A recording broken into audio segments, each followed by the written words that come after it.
Good morning, everyone, and welcome to the PivotBoss pre-market video for Thursday, August 15th, 2019. I am Frank Ochoa, aka PivotBoss. Here's a look at the ES in the daily time frame. You'll notice here major selling pressure in the previous session. We came into RTH with already quite a bit of selling pressure in the pre-market and overnight trade. Eventually, price broke below the previous session's low there, which is 28.66, and broke through that zone and continued trading lower throughout the rest of the session, closing on lows, one of the largest range days of the year following the previous Monday here where we had a significant sell-off as well. Here in pre-market trading, what we're seeing is a retest of the Tuesday low. The Tuesday low is 28.66. The current high of the day right now is 28.65s, and a retest of that low would typically suggest that we are headed again back down to new lows. We could easily be testing the August low here by the end of the session or perhaps by Friday.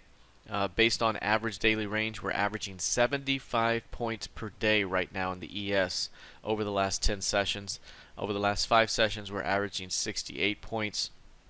We're not far off of those lows, which is 27.75. Today's low is 28.20. So we're still basically 45 points or so away from that low, from the current low of the day. Obviously, we have bounced here to 28.50 at the moment. So again, we could easily be looking at a retest of the low down below. Keep an eye on the 28.65 zone. Staying below that level would suggest more downside. Popping back above that zone could lead to a retest of yesterday's midpoint. Yesterday's midpoint is in the 28.80s. So again, very bearish price action. Again, we talked about the fact that price was failing to hold above the previous week's high here. We also talked about the fact that if price cannot get it back above 29.60, we could be revisiting the recent low, if not pushing through it, to test the June lows and perhaps even lower. So this could be quite a bearish continuation move here if price cannot get back above the previous session's low 2 days ago. Alright, let's take a look here at the NQ. NQ, very similar price action here. This one also sold off tremendously in the previous session. Not quite to the extent of the ES, but was down quite a bit. This one hit the 7,800 level right here. 7,800 again, previous lows from the box that had formed before, right before we broke down. The retest here occurred above the previous week's high and right at the 7,800 level. That is a big time level right there, and you're seeing selling pressure away from that zone. Again, we could even come up here and retest 78 again and still be a selling opportunity for bears looking to push this thing down toward the June lows. Again, we are very close to the recent low. Here was a 24.5, 72.24.5. Again, if price continues to hold below the recent 2-day lows as it is right now, that could suggest more downside ahead. So at the moment, we are seeing a bounce from the lows of the session, but again, this bounce could provide a selling opportunity for another round of weakness ahead. So again, even if we do bounce all the way back to 7,800, that's an area where bears will look to defend for a shot at continuing this thing to the downside. Alright, let's take a look now at crude oil. This one is down about 1.25% already to begin the day. Previous session, we had a sell-off from those highs. You can see right across this zone here, we had recent trend line resistance. We also have resistance coming across these highs as well over the last several months.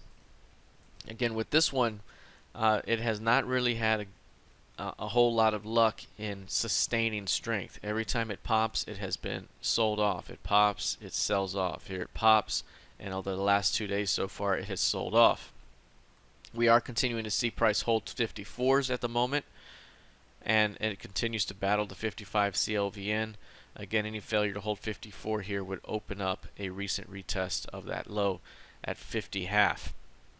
Now 50 even, 50 half in general, that zone is support for the entire year. Again, if you go all the way back to the beginning of the year and look back at this level, here's 50 half. That is support for the year so far. The only few days that we're trading below it were the first few days of the year.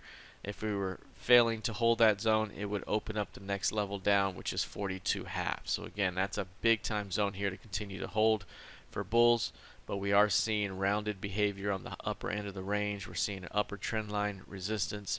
Again, keep an eye on 54s. A failure to hold that level could open up a retest of 50.5, and then there could be a significant test at that zone, because any failure to hold it would open up 42s down below. Lastly, looking at gold futures here, you'll notice with gold futures it continues to remain quite bullish. Again, this one has kind of maxed out at the current time at 1525. It did get above that 1546, but really there's no other levels to test up above except for 1800. So we could be looking at a major continuation play toward 1800 at the moment. After you see a big push higher like that, you tend to see a little bit of digestion and rest. We could easily see a pullback as deep as 1460 for a continuation higher. But after you see a big push up, you tend to see some sideways. Another big push up, we may see more sideways with an upward bias. So again, all pullbacks are likely buying opportunities. The one time we got below the 8-period average here, it was pushed right back up. So that shows the strength of this market right now, and that will continue to be the case until proven otherwise. All right, that's it for now. We'll see how this develops heading into the rest of the session. Good luck, trade well, and I'll see you in the trading room. Take care.